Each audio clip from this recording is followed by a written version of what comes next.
আপনি প্রচুর পরিমাণ পরিশ্রম করেন, একদিন না একদিন আপনার সফলতা পাইবেন। তবে এটা আমার বিশ্বাস, আপনি পরিশ্রম করতে থাকেন, তবে হালালভাবে পরিশ্রম করেন, বেহালালভাবে না।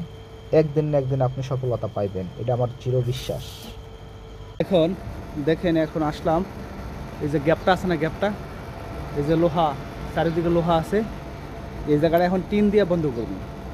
তো এটা আগের টিন আছে, ওর এখানে টিন আছে, সব কিছু আছে, আমি শুধু বন্ধ করে দেবো। ওটা 20 টাকা দিয়ে কন্ট্যাক্ট নিছি, গাড়ি ভাড়া যাবে, আওয়াজ যাওয়ার 3 টাকা, আর 17 টাকা আমার থাকবে।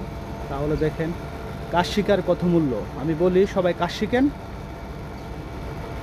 এই যে দেখতে পাচ্ছেন এখানে টিনটা একটু বাড়তি বাড়তি থাকার কারণ হলো, যখন আমি কেরবিটা লাগাইতে যাবো তখন কেরবিটা মানে টিনটা লাগবে না, না লাগার কারণ হলো এই কারণে আগে টিনটারে সারুকদা কাইটটা মিল করে নিতেছি, যাতে সুন্দর মতো টিনটা লাগে খাঁচা থাকবে। ঠিক আছে, এখন লোহাটা মাপ দিলাম 80 সেন্টি।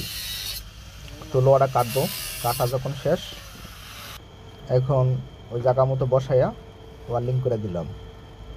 ওয়ার্লিং করা যখন শেষ হবে তখন আমরা ওই কেরবি, গ্রিন কেরবি আছে, ওই কেরবি লাগাই দেবো এরকম। প্রিয় প্রবাসী ভাইয়েরা, যারা এখন আমার ইউটিউব চ্যানেলটা সাবস্ক্রাইব করেন না, অবশ্যই সাবস্ক্রাইব করবেন। আর যারা কুয়েতে আছেন, অবশ্যই যদি এই ধরনের কাজ কেন থাকে তাহলে অবশ্যই আমার সাথে যোগাযোগ করবেন। স্ক্রিনে আমার নাম্বার দেওয়া আছে, এই নাম্বারে যোগাযোগ করবেন ইনশাল্লাহ। যদি আমার আপনারা কাজ দেন তাহলে ইনশাল্লাহ আপনাদের বকশিস আছে। ঠিক আছে, যে কোনো কাজ, ওয়ার্লিংয়ের যে কোনো কাজ দিবেন। ওকে, ধন্যবাদ, ভালো থাকবেন।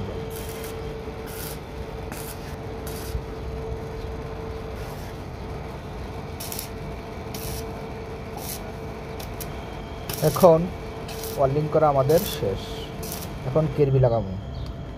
দেখেন কেরবিটা এখন এখানে প্রথম কেরবিটা ধুইলাম, কারণ কি এখানে দুটো পাইপ আছে, একটা হলো এসির পাইপ, একটা হচ্ছে কারেন্টের পাইপ। তো প্রথম আমি এসির পাইপ যেটা, এটা মার্কার করতেছি, মার্কার কইরা এসির পাইপটা কাটবো চারুক দিয়া।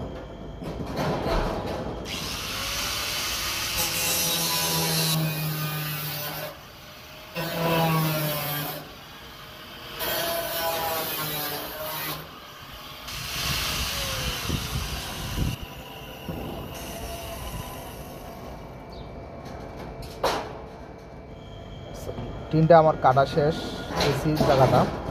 এখন আমি টিনটার আবার সুন্দর মতো বসাই নিব, বসাইয়া যে আগে আরেকটা পাইপ আছে, এটা হলো কারেন্টের পাইপ, ওই পাইপ দিয়ে আবার আমি এখন মার্কার করতেছি। মার্কার করে